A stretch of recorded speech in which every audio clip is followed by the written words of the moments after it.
Hello అండి. మా పిల్లలకి రోజు లంచ్ టైంలో రైస్ తినేసి బోర్ కొడుతుంది అని చెప్పేసి ఈరోజు పాపం పన్నీర్ రోల్ అయితే చేయమని చెప్పారు. అందుకని చెప్పేసి ఈరోజు లంచ్‌లోకి పన్నీర్ రోల్ అయితే చేస్తున్నానండి. అంతేకాకుండా వాళ్ళ స్కూల్‌లో అందరూ నార్త్ ఇండియన్స్ ఉంటారు. వాళ్ళు ఎక్కువ రోటీలు, చపాతీలు ఇవి తింటూ ఉంటారు కదా! అందుకని చెప్పేసి వాళ్ళని చూసి ఈరోజు రైస్ వద్దు మాకు ఇది కావాలి అని చెప్పారు. అందుకని చెప్పేసి పన్నీర్ రోల్ అయితే చేస్తున్నానండి. మాకు కూడా ఉంటుంది కదా అని చెప్పి మేము కూడా ఒకేసారి అయితే చేసుకుంటూ ఉన్నాం. బ్రేక్‌ఫాస్ట్‌లోకి వచ్చేసి ఫస్ట్ పన్నీర్‌ని చిన్న చిన్న క్యూబ్స్ కింద కట్ చేసేసుకొని దానికి కావాల్సిన వెజిటబుల్స్ అన్ని కూడా కట్ చేసి పక్కన పెట్టేసుకున్నాను. నెక్స్ట్ ఇందులో స్టఫింగ్ కోసం కొంచెం పెరుగేసుకొని అందులోనే పసుపు, ఉప్పు, కారం, ధనియాల పొడి అలాగే కొంచెం గరం మసాలా పొడి, అల్లం పేస్ట్, ఇలా కసూరి మెతిని కొంచెం క్రష్ చేసేసుకొని వేసేసుకొని ఈ పేస్ట్ అంతా ఒక్కసారి అయితే మిక్స్ చేసేసుకొని మనం కట్ చేసి పెట్టేసుకున్నటువంటి ఈ పన్నీర్ ముక్కలు కూడా వేసుకొని అంతా మిక్స్ చేసుకొని ఒకసారి దీన్ని పక్కన పెట్టేసుకోండి.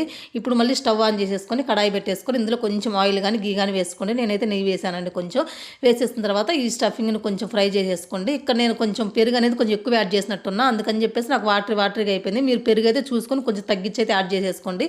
ఇంకా అందులోనే వెజ్జెస్ కూడా యాడ్ చేసి నేను ఆ వాటర్ అంతా ఇనిగిపోయేంత వరకు అయితే ఉంచేసాను. స్టఫింగ్ అయితే రెడీ అయిపోయిందండి. నేను చపాతీలు కూడా ఆల్రెడీ ముందే రెడీ చేసి అయితే పెట్టేసుకున్నాను మార్నింగ్. ఇంకా మనం ఇక్కడ చపాతీని తీసేసుకొని మధ్యలో స్టఫింగ్ పెట్టేసుకొని కొంచెం మయోనీస్ అలాగే కొంచెం టమాటా కెచప్ వేసుకొని ఇలా రోల్ చేసేసుకుంటే ఎంతో టేస్టీగా ఉంటే పన్నీర్ రోల్ అయితే రెడీ అయిపోతుంది. ఒక్కడ తిన్న స్టమక్ అయితే చాలా ఫుల్ఫిల్గా ఉంటుంది. వీడియో నచ్చితే ప్లీజ్ ఒక లైక్ అండ్ సబ్స్క్రైబ్.